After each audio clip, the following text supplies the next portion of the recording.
እና እንግዲህ በዚህ መልክ ራሱን ካስተዋወቀ በኋላ ምን ይለናል? ወደ ዋናው ቁም ነገር በቀጥታ በመግባት ኢያከ ነዕቡዱ ወኢያከ ነስተዒን ቁሉ ይመጣል አሁንም ማለት ነው፣ በውስጥ ታዋቂ ስለሆነ እና እናንተ እንግዲህ እኔን ረበል ዓለሚን መስደረ ኒዕማ ወልኸይር ወልፈዳኢል መሆኔን ካወቃችሁ እንደገና ደግሞ እጅግ ሩህሩህ አዛኝ መሆኔን ተተገነዘባችሁና ማሊክ የውሙዲን መሆኔን ታወቃችሁልኝ ካሁን በኋላ ከኔ ጋራ የምንገናኝበት ኮንትራት ውል አቀርብላችኋለሁኝ። በዚህ ውለታ የምትስማሙ ከሆናችሁ ቁሉ ኢያከ ነዕቡዱ ወኢያከ ነስተዒን አንተ ኻሊቃችን ራዚቃችን እስከሆንክ ድረስ እኛ ባሪያዎች ነንና አንተን እናገለግላለን እንገዛለን፣ ካንተ በስተቀር ከቶ ማንንም አንገዛም፣ ካንተ ውጭ ከቶ ከማንም እርዳታ እገዛም አንለምንም ብላችሁ ቃል መግባት አለባችሁ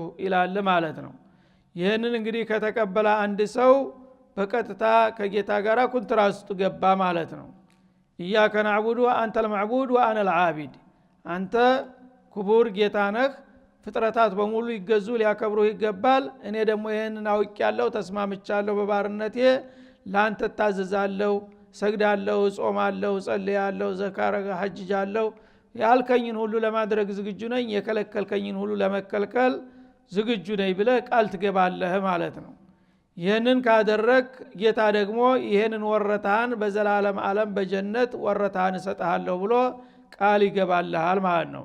ይህን ኩትራት እስካከበርክ ድረስ አንተ ሁልጊዜ ዶማን አለ በአላህ ዘንድ ማለት ነው።